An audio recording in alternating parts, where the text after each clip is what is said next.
Right, so this is Mother Murphy's, and this is our next episode of Beyond the Tea Room. Beyond the Tea Room. Beyond the Tea Room. And we have with us today, we have Greg Friel, and we are going to make carrot cake. And this is what we're going to make today, the carrot cakes, from my book, The Magical Tea Room on the Hill. I know this sounds really, really ridiculous, but I didn't realise that it was actually carrot. I know it's the clues in the name, but you're like, okay. Yeah, it was like essence of carrot, or I have no idea. No, it is. Okay. It's carrot. But you might not know it's carrot because in the cake you can't tell it's carrot. Well, that's the thing. Yeah. But it is. It's carrot. So we've got all the ingredients here. Greg is going to help me. But okay. I have grated the carrots for you. Good. And zested the. Watch my nails. I don't want to. Yeah. Okay. We were going to do a little bit of a sort of a course on grating carrots and things like that, but that's beneath me. No. I know. I'm sure my people told you that. I know. So what I'm going to do in my mixer, in my noisy mixture, I have got my ingredients. I've got eggs, so I'm just going to be mixing those up a little bit just while you're chatting, and just want to introduce yourself to us and tell us... While you're making a racket? While I'm making a racket. Is that too much of a racket? No. That's fine. Do your thing. No. You can do your thing. Yeah. Well, I'm Greg Friel from Freelance Music and Media. And I do everything from music and video to helping businesses with marketing, particularly content marketing, and strategy, social media strategy, digital strategy. Strategy is a really hard word to say when you say it fast. I know. And over again. But everything to do with how your social media strategy and your digital strategy fits into your business development plan. And see if a word's really difficult to say. Mm-hmm. Don't say it so many times. There is that word that I said before. Yep. Beginning with S and ending in strategy. Yeah. Yeah. That's more difficult. So do all that kind of stuff, but that can be anything from helping somebody with creating a podcast or doing a series of videos, helping them with a vlog, or doing some big, massive, immersive in-person event. So we can actually have people there and something that is on brand for them. So it's all about how can we get your brand out there in a variety of different ways. Mm-hmm. And I've been doing that for 31 years. So, yeah. Yep. And I always like to say that, I'm a practitioner in all the things that I talk about, because I'm just really old.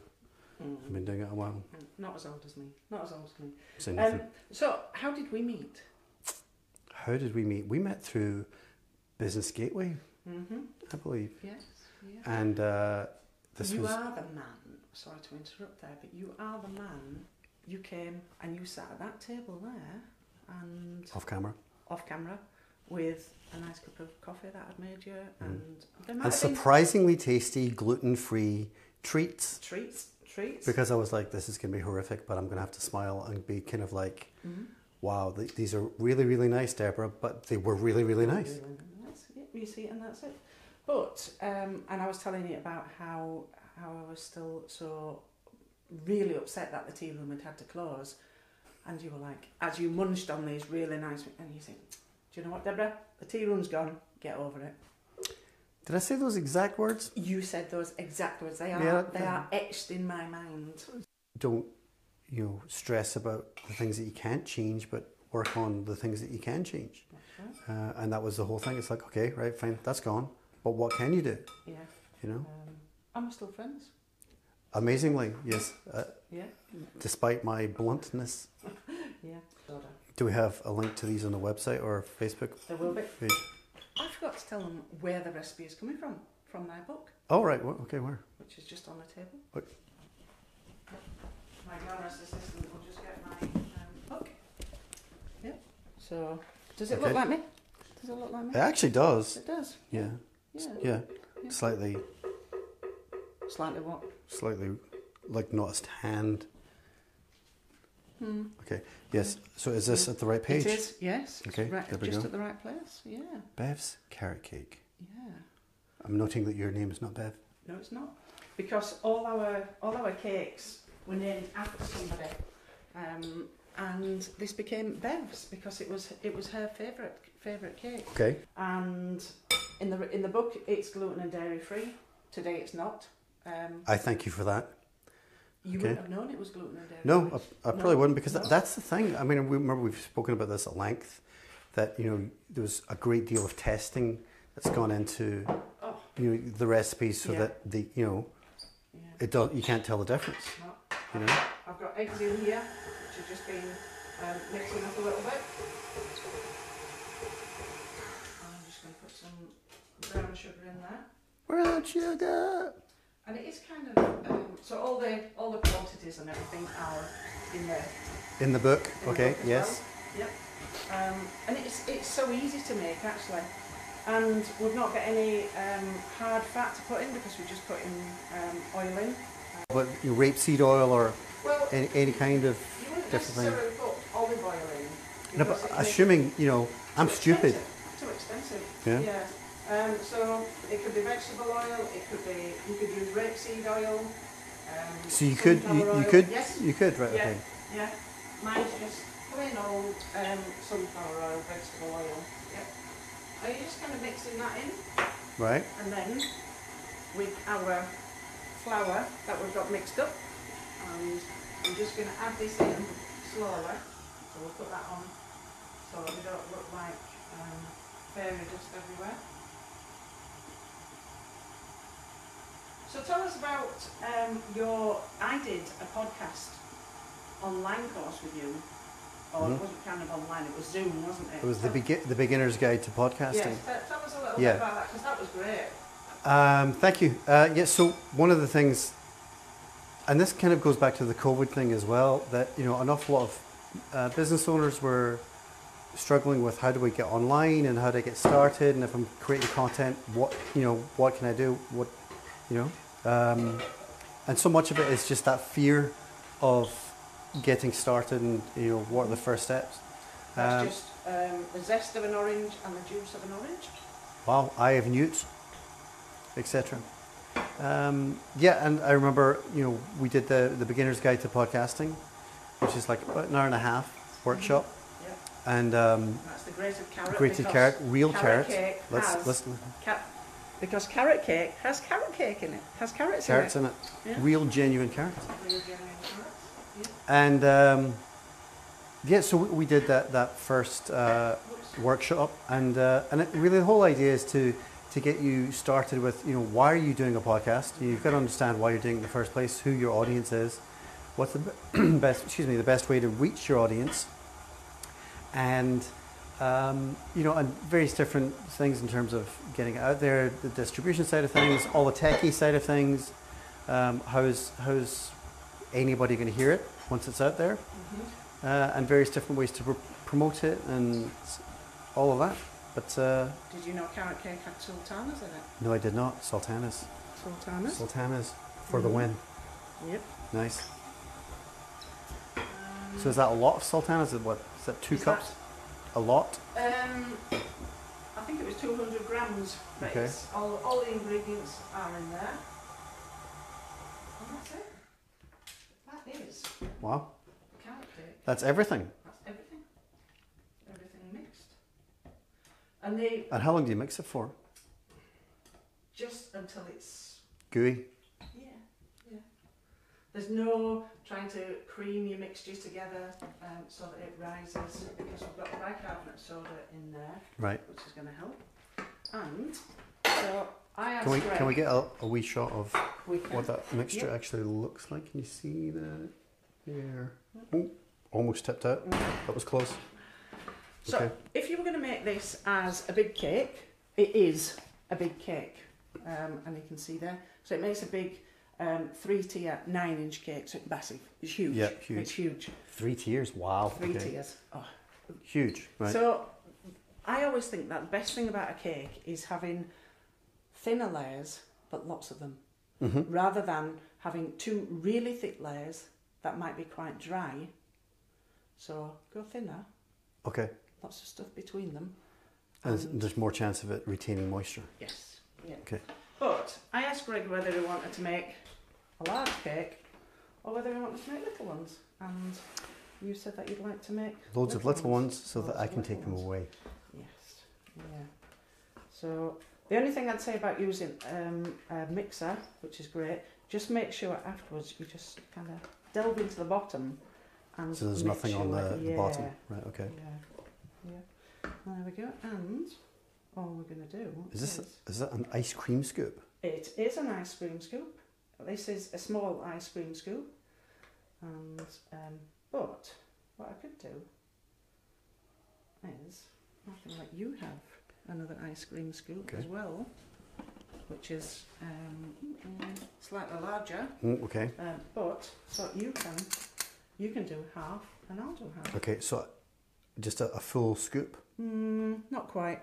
That's about right. That's about what right. we need to do is this makes 26, which I know exactly because I used to do these as one of the cakes that went in our cake boxes. Okay, so is that enough there?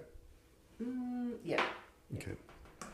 So you kind of get used to just exactly how much is going in. And if by the end we've got 26 done or we've got some left, we're just going to put some more in each one. Oh dear, what shame. Okay. It does rise quite a lot.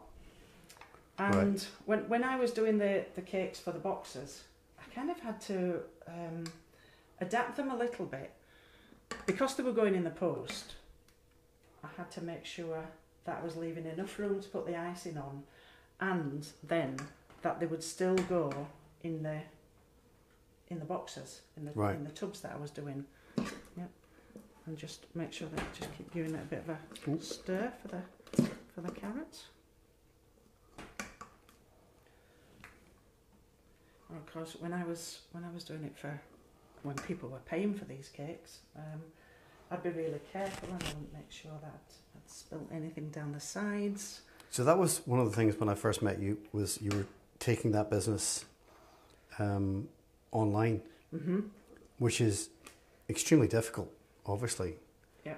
Just because, you know, this isn't easy to transport for a start.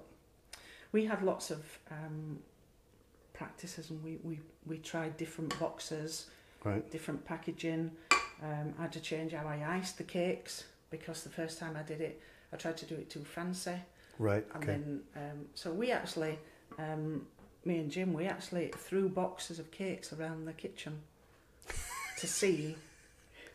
Yeah, literally a bun fight. Yes, yeah, to see. So put them in the packaging that we were sending them in, and literally threw them to each other in the kitchen to see how they would fare. Wow. Okay. When the postman was doing that.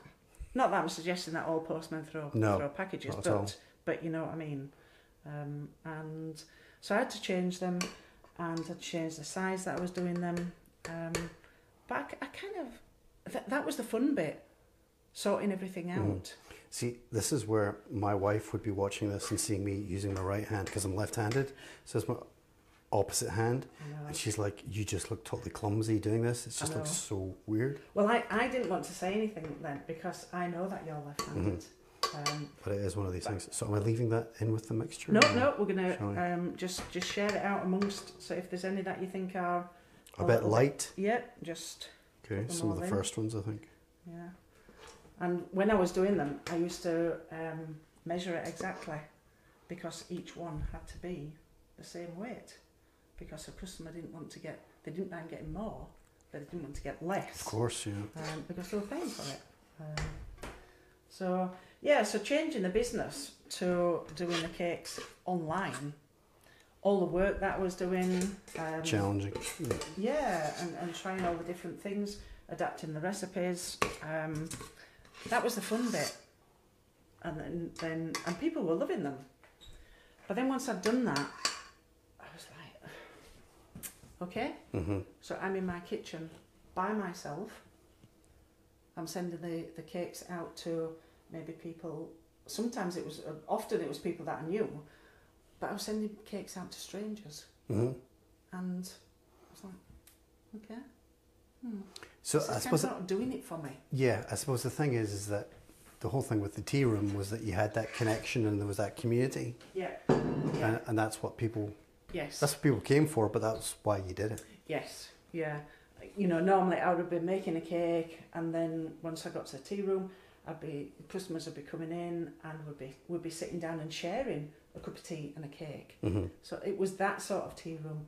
So once I'd got the business changed, and I had expert help from yourself for lots of things, and from Rakesh, who set all the shop up, the Shopify site and everything. But then once that was done, I was like, okay, I'm not actually enjoying this. Mm-hmm. And at the end of the day, you know, whenever you're doing a business for yourself, you want to be extremely passionate about it. Mm-hmm. And if you're not excited about it mm-hmm. and the way that it is, then you're like, well, maybe this isn't the way forward. Yes. You know? So this is me. It's wheels. Yep. That could have got really nasty really quickly. Yep. I'm just looking at yours and I'm looking at mine. You obviously have a great deal more experience of doing this than me. Mine look estate, but that's fine. Does it matter? No. That's the point about baking. Are they gonna all end up the same? Pretty much. For us, does it matter? No. If some are, as long as they taste the same. They will taste exactly the same. Some might be bigger, some might be smaller, and then we can fight over who gets the big ones. Okay. Mm-hmm. So we're going to put these in the oven for 20 minutes because they don't take as long as the big cake as well. Mm-hmm. And are we going to come back, or are we going to carry on talking? Another time for a commercial break. A commercial break.